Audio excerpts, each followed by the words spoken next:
Благодарам потпредседателя, почитувам пратеник Левков. Нека е за многу години денот на македонската азбука и денот на македонскиот јазик. Главим уште долго и на вистински начин. Денес исто така 5 мај.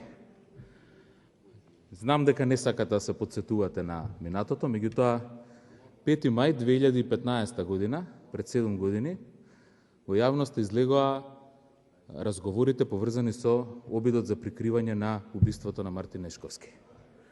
Вечерта после тоа имаше масовни протести пред владата, а полицијата под контрола на ВМРО-ДПМН, на двајца ваши поранешни министри кои ја контролираа полицијата во тоа време, Јанкуловска и Чавков, и испратија специјалците да ги тепаат пред владата и ги испратија специјалците да ги тепаат луѓето во библиотека, да тепаат студенти и млади луѓе во библиотека. Тоа е вашиот извештај за поглавје 24 од времето кога вие владеевте во државата.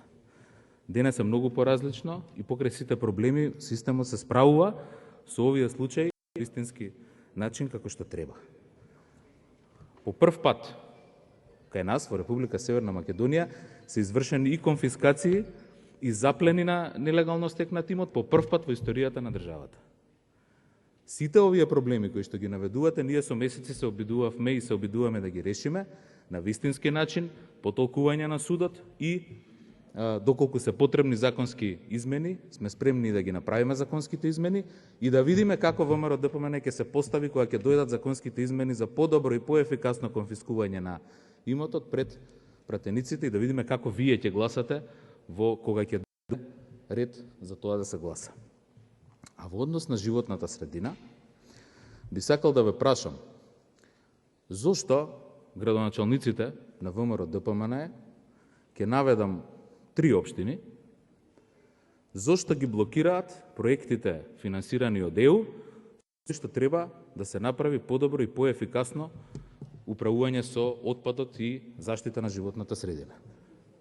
Општина Лозово, каде што спречувате проект од 9 милиони евра за управување со отпад од животинско потекло.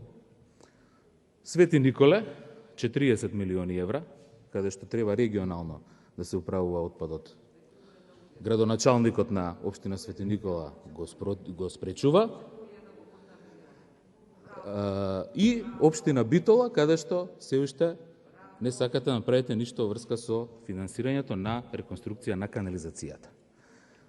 Во ова лицемерие, овде да критикувате, а таму кај што имате власт, да ги кочите европските проекти, е многу јасно за граѓаните. И сега може да кажувате и лажни вести дека со тоа се уништува животната средина. Делегацијата на ЕУ понуди да отиде делегација на вашите општини во Австрија, Словенија, да види како исти такви фабрики функционираат и како тоа нема врска со лажните вести што ги презентирате дека ќе се загади животната средина. Благодарам.